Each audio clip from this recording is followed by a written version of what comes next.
Saya mau nambah sedikit dari Ibu Christine, sedikit ya. Terus kemudian saya akan pindah ke yang lainnya. Hari itu dalam Lukas 23 ayat 24, boleh dibantu. Tuhan Yesus berkata, Bapa, ampunilah mereka. Dia berkata, Bapa, ampunilah mereka. Saya renungkan kata pengampunan ini seperti apa, Tuhan. Dan seringkali kita dengar pemimpin kita, hamba Tuhan seperti selalu berkata, kalau engkau mengampuni, maka engkau juga akan diampuni oleh Bapa. Tapi dari kata ini ada sesuatu yang membukakan surga. Dari kata ini menggerakkan surga untuk bergerak di tengah-tengah kita. Dari kata ampunilah.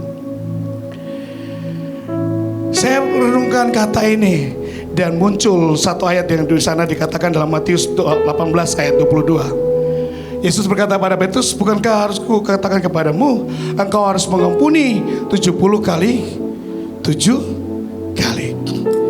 Dan dari kata ini saya coba hitung, Tuhan, totalnya 490. Tuhan mau ngomong sesuatu dengan jumlah ini.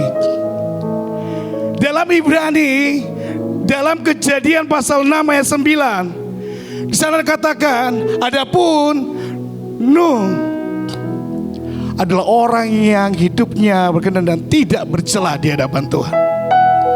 Dan waktu saya cek kata tidak bercela, dia menggunakan kata tamim. Kata tamim yang artinya utuh, sempurna, tidak ada celah. Semuanya utuh, tertutup, tidak ada celah sedikit pun. Itulah kata tamim. Dan yang artinya sama dengan kata Bapa, ampunilah mereka. Dan kalau kita jumlah kata ini dalam gramatianya bahasa Ibrani, totalnya adalah 490. Yang artinya sempurna, utuh, lengkap, tuntas, selesai. Dan waktu kita lepaskan pengampunan, Tuhan berkata, nah, engkau sedang minta Tuhan kerjakan sempurna. Hari itu Bapak yang Yesus teriak, Bapak ampunilah mereka. Yesus berkata, Tuhan hari ini tidak ada lagi celah, tidak ada lagi tuntutan, sebab sempurna, utuh, semuanya yang Tuhan lakukan. Mari boleh lihat. Maaf, saya tidak sedang mengajar bahasa Ibrani, enggak. Tapi saya mau sampaikan, dari ada huruf, ada taf, itu jumlahnya 400. Kemudian ada mem, itu jumlahnya 40. Kemudian ada yod, itu 10. Kemudian ada mem lagi, jumlahnya 40. Totalnya itu adalah 490. Yang di dalam bahasa Ibrani berkata tamim, yang artinya sempurna, utuh. Waktu kita mengampuni, sesungguhnya yang sempurna itu turun dalam hidup kita. Sesungguhnya yang ilahi sedang Tuhan turunkan dalam hidup kita. Mari kita lihat apa yang Tuhan lakukan dalam hidup kita. Tuhan mau katakan sempurna, utuh, dan tidak ada celah lagi. Mari kita lihat, saya kembali Bapak Ibu di Mahkota Duri. Di Mahkota Duri, oke. Saya tadi pagi saya bangun kira-kira subuh, terus tiba saya rasa kok kepala saya kok nyut-nyut sekali. Saya pikir saya udah kepalanya udah seperti apa. Saya panggil istri saya, yang tolong. Dan ini guraunya saya. Ini apakah saya pakai mahkota duri? Enggak ya, tidak gitu ya. Tapi saya bilang, Tuhan ini sakit sekali. Bagaimana dengan engkau yang pakai mahkota duri itu, yang panjangnya kurang lebih 5 cm sampai 7 cm, itu masuk di kepalamu. Dan itu yang saya renungkan sepanjang jalan, saya renungkan. Kalau tadi Ibu bilang di tempat ini Tuhan datang semuanya, Bapak Ibu di mobil saya tuh nangis sepanjang jalan.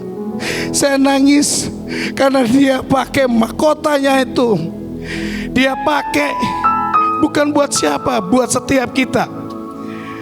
Dia menebus setiap kutuk yang tadi disampaikan dalam Kejadian pasal 3 ayat 17 sampai 18. Bapak Ibu, itulah kutuk yang pertama buat manusia, tapi terhadap Adam. Kalau kepada ular dia kutuk ular. Dan maka kepada perempuan itu dia berkata, kau akan lahir dan melahirkan dengan sakit semuanya. Tapi waktu dia lihat Adam, dia enggak berkata kepada Adam, tapi dia berkata kepada tanah itu, terkutuklah tanah. Bapak Ibu bayangkan, hari itu yang saya tahu adalah Tuhan sedang buat sidak ilahi yang cepat, yang tidak orang ketahui. Kalau dia berkata terkutuklah Adam, maka selesai, semuanya selesai. Tapi dia berkata terkutuklah tanah, dan dari tanah mau engkau bekerja, dengan keringat semuanya menghasilkan semak duri dan sebagainya. Dan waktu Tuhan pakai ini, Tuhan sedang membereskan ini. Tanah di setiap kita yang menghasilkan duri, menghasilkan semua kekhawatiran, menghasilkan sebuah kita tidak tenang, cara pandang kita melihat yang salah. Waktu saya bilang, Tuhan, kau pakai mahkota duri Tuhan, itu panjangnya 7 cm. Ini saya pernah digiling dengan sepeda, dilindas dengan sepeda, toh sakit Tuhan, apalagi ini dengan mahkota duri, kau pakai 7 cm. Tapi Tuhan punya cerita yang beda. Nah, dia berkata, tidak ada lagi semak duri yang kau terima, nah. Tapi yang kamu terima itu utuh, berkatnya utuh dalam setiap kita. Saya mau jujur semua setiap kita Bapak Ibu. Berapa hari lalu saya mau izin Ibu, hari itu saya sedang berkhotbah, tiba-tiba ada sebuah hal yang buat saya kaget, shock. Tapi itu menghantui pikiran saya Bapak Ibu. Dan saya gelisah. Saya bilang, Bu, sejujurnya saya galau Ibu. Dan hari itu saya berkata, Bu, saya malu yang ngomongnya. Saya bilang gini, Bu, saya minta maaf karena sesungguhnya saya sayang sama Ibu dan saya sampaikan itu, Bu. Tapi Tuhan berkata, nah, kalau kamu gak bereskan ini, maka ini akan menghantui pikiranmu semuanya. Itu akan menjadi semak duri dalam hidup kita yang kita gak bisa bereskan. Tapi kabar baiknya adalah waktu Tuhan pakai mahkota duri, beberapa referensi berkata ini tanaman yang sama yang dipakai oleh Tuhan Yesus. Tanaman yang sama yang dipakai oleh Tuhan, dan tanaman yang sama yang berada di dalam baitnya yang kudus, di dalam ruang yang maha kudus. Seluruh perlengkapan tabut semua ada satu tumbuhan yang bernama kayu penaga. Itu yang dipakai. Bapak Ibu tahu kayu ini itu jenis tumbuhannya itu duri semua Bapak Ibu. Tapi yang duri hitam yang itu ada dipakai di dalam tabutnya yang dipakai. Tuhan berkata, hari ini setiap kita mahkotanya itu membalikan kita untuk kepada Bapak Ibu kodrat ilahinya yang Tuhan berikan. Tuhan pakai supaya kita kembali kepada kodrat ilahinya Tuhan. Kita kembali kepada yang Bapa rancangkan dalam hidup kita. Dia pakai gambarannya supaya kita tetap ada di dalam baitnya, dekat dengan pribadinya. Dia pakai di kepalanya. Bapak Ibu, saya sempat tanya Tuhan, kenapa engkau pakai mahkota gitu. Kalau kepala dalam bahasa Ibrani yang artinya ros, yang awal, yang pertama. Dan itu kata yang pertama dalam Kejadian pasal 1, Bereshit. Dari kata reshit, akar katanya ros, yaitu kepala yang awal dia kerjakan. Tapi setiap kita kadang sedang bertempur di area ini yang sedang kita kerjakan semuanya.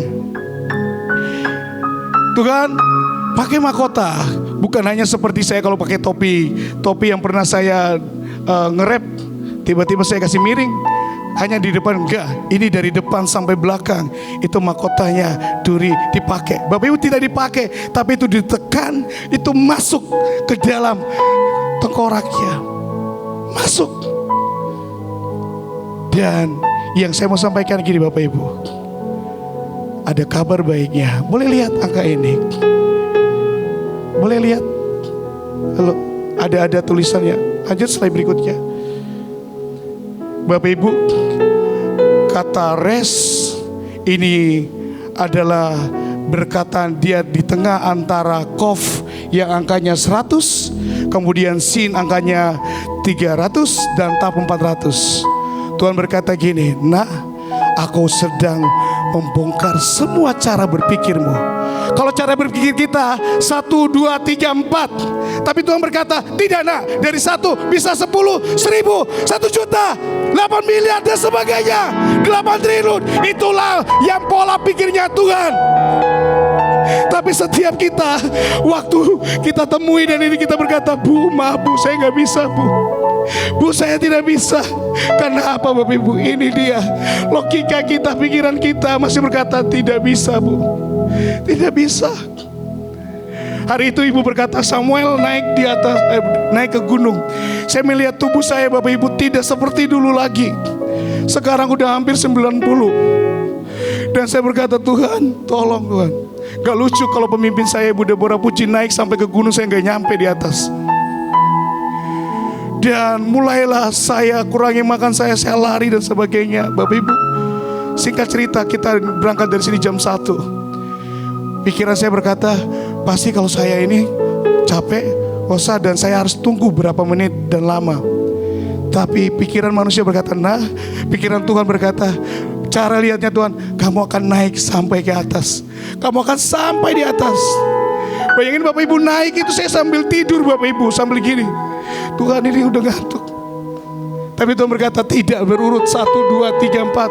Tuhan bisa bawa setiap kita 1 ke 1000 ke 10 juta dan sebagainya Bapak Ibu.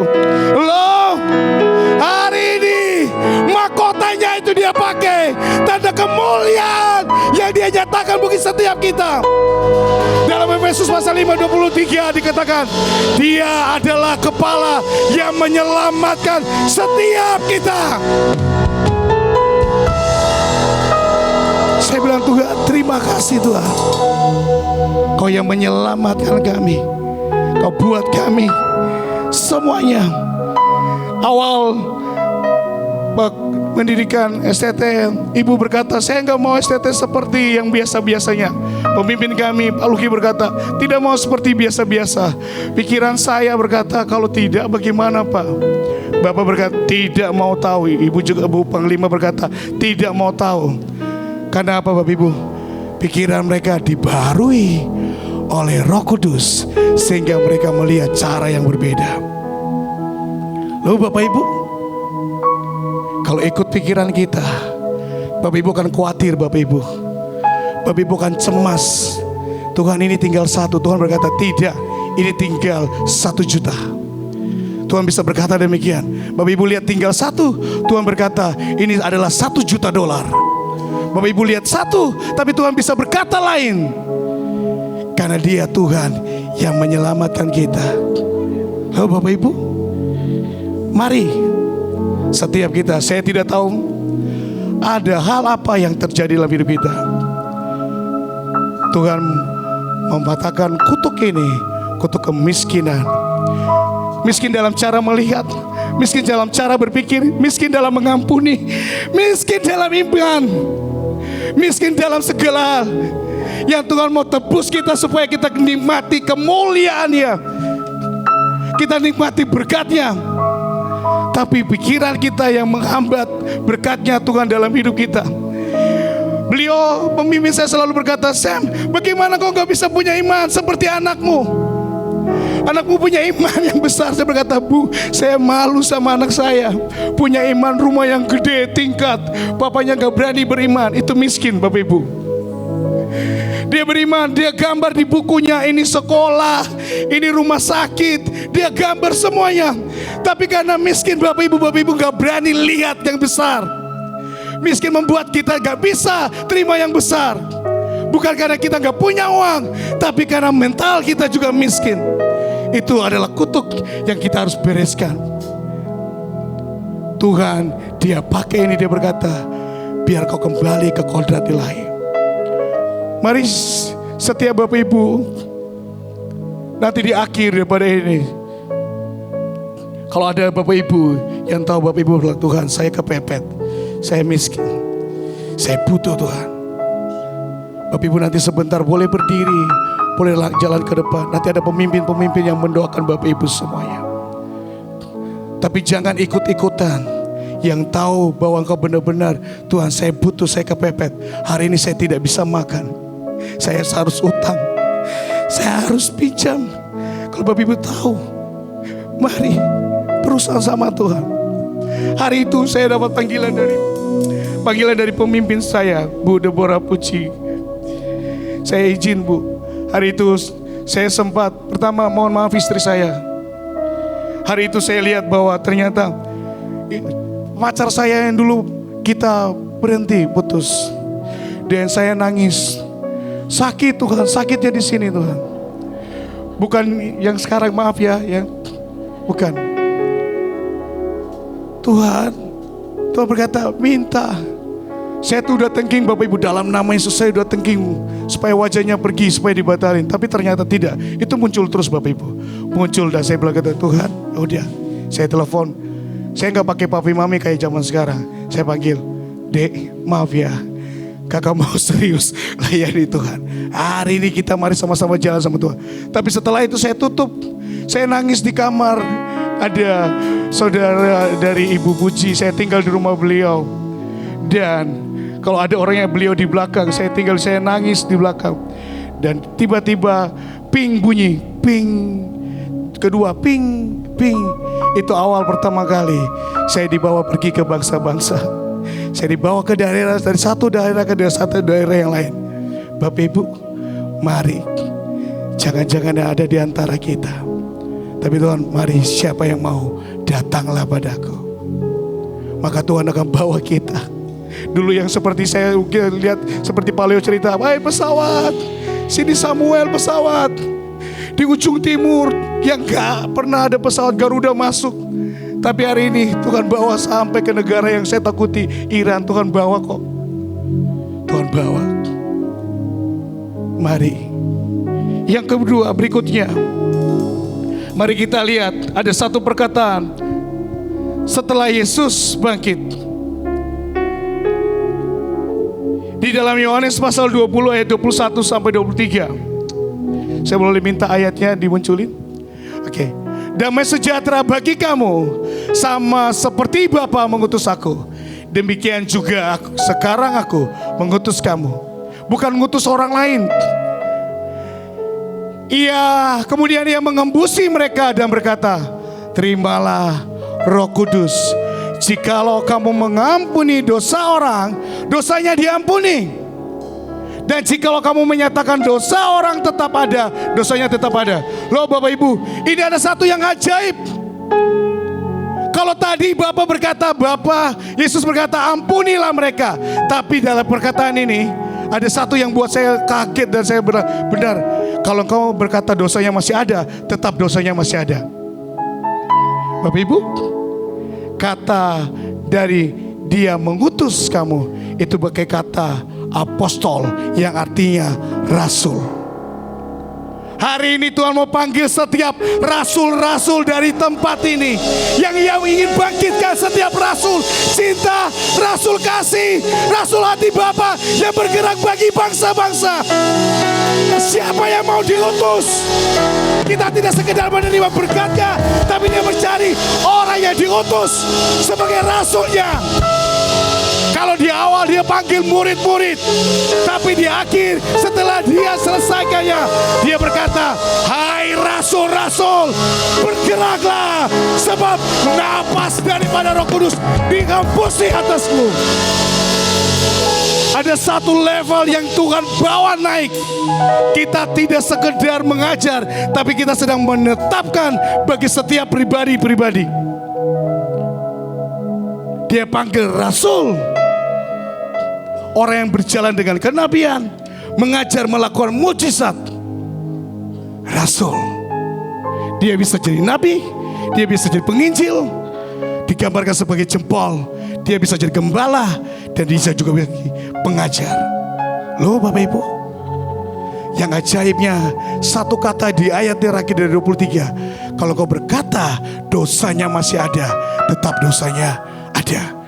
Tapi kalau kau berkata dosanya diampuni, yang artinya tamim, celahnya sudah ditutup, maka celahnya tertutup.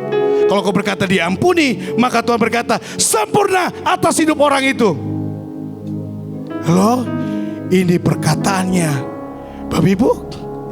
Kita tidak sedar minta berkat, tapi kita minta Tuhan mari berisi semua kutuk dalam hidup kita. Dan kita berkata Bapa ampuni, maka dosa orang itu diampuni. Maka yang sempurna dari surga itu sedang turun dalam hidup kita. Percayalah Bapak Ibu, Bapak Ibu mengampuni, maka Bapak Ibu yang diberkati. Waktu Bapak Ibu gak mengampuni, maka sakit mah, sakit apalah, ya kanker, makasih dokter.